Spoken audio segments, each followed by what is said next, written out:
which is top of people's minds. Donald Trump's chief of staff, Mick Mulvaney, told the Conservative Political Action Conference that the coronavirus was a hoax of the day.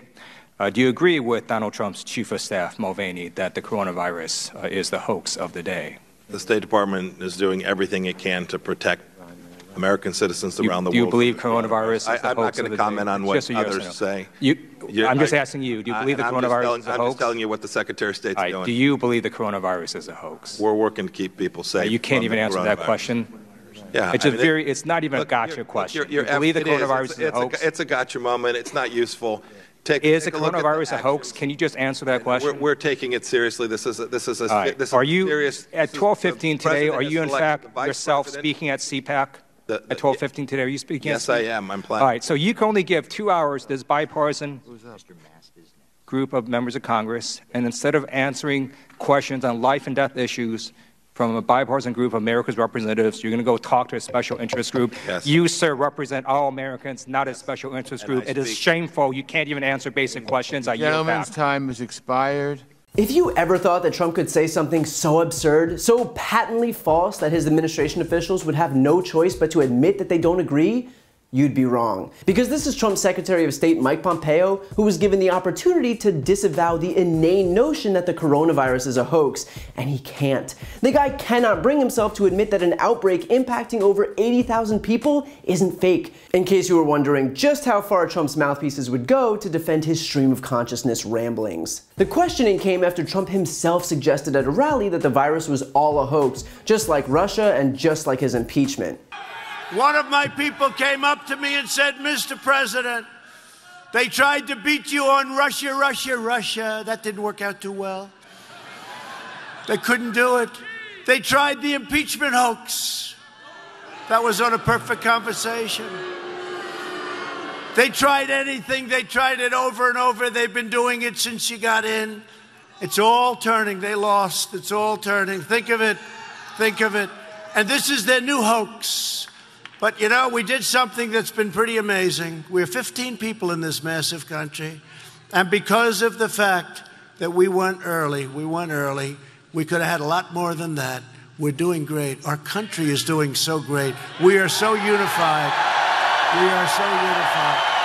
And then, like a good little foot soldier operating unburdened by things like reason and dignity, Mick Mulvaney went out and confirmed that yes, it was the hoax of the day, and that the virus with a death rate of 2% was no different than the common flu, which has a death rate of 10 times lower.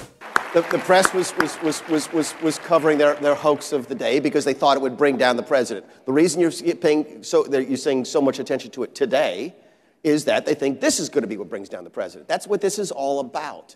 I got a note today from a reporter saying, what are you going to do today to calm the markets? And I'm like, really, what I might do today to calm the markets is tell people to turn their televisions off for 24 hours. So, listen, is it real? It absolutely is real. There's no question about it. But you saw the president the other day. The flu is real. At any particular time, 20 million people in this country are going to have the flu. The flu kills people. It does. This is not Ebola, okay? And I'll tell you what that means in a sense. It's not SARS. It's not MERS. Now, I don't know who needs to hear this, but no, coronavirus is not a hoax. There are more than 3,000 people who've died worldwide thus far. More people are contracting it by the day, and as of Saturday, we've even seen the first American die because of it. So to then see top cabinet officials refusing to admit that it's real, much less that it's on the verge of becoming the worst pandemic in a century, only serves to add confusion and disinformation to an already dire situation. Beyond that, denials like this really make you wonder what other things Trump referred to as a hoax were unequivocally and totally legitimate. Things like, oh, I don't know, the Mueller investigation, which found that Trump's campaign not only cooperated with Russians looking to help him in 2016, but that he obstructed justice on 10 separate occasions. Or impeachment, wherein it was proven beyond a shadow of a doubt that Trump abused his power by trying to extort a foreign country for dirt on his political opponent, and then obstructed Congress as it rightfully conducted oversight on his administration. It's almost like Trump calling something that everyone with eyes and a heartbeat knows is real a hoax, puts on full display just how full of it he is when he makes these claims. And look, while this administration traffics in lies, the reason for this lie is the most insidious part. Trump and his mouthpieces are so hell-bent on pretending that this impending pandemic isn't real because they're horrified about its impacts on the economy. That's it. All Trump has heading into November is a strong economy, propped up by exploding spending with less and less revenue coming in thanks to his tax cuts for the rich, as well as artificially low interest rates. It was a house of cards, and now, with the market tanking, Trump is panicking over the prospect that his one area of perceived strength will evaporate. And so rather than addressing the problem responsibly, Trump is doing what he does best, gaslighting his followers and ignoring the facts, all in the desperate hope that he'll just manifest the alternate reality that he's showcasing. Because if he had, for even a second, prepared for something like this to happen, we wouldn't be in such a tenuous position today. But instead, Trump spent years crippling the defenses that we put in place to protect us from an outbreak like this.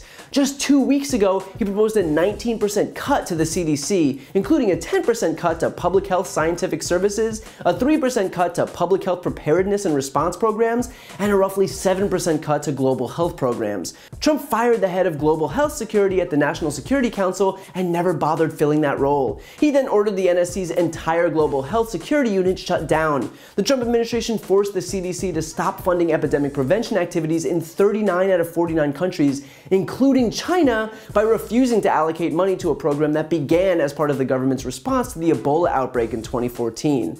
The director of the CDC at that time even said that the move, quote, would significantly increase the chance an epidemic will spread without our knowledge and endanger lives in our country and around the world. But other than a direct warning, how could we possibly have known this would happen? And then, the icing on the cake, Trump appointed Mike Pence, who, as governor of Indiana, enabled the worst HIV outbreak in state history because of his own gross mismanagement, to oversee the US response to what is already the worst global pandemic in more than a century. Because, you know, the best people. So if our government seems to only be adding to the confusion and fear, know that it is the direct result of poor preparation and ongoing mismanagement, and a president who used our tax dollars not to keep us safe, but on priorities that he thought would serve as better applause lines at rallies. And so now, he's painted himself into a corner where his only option is to pretend, as usual, that nothing is real.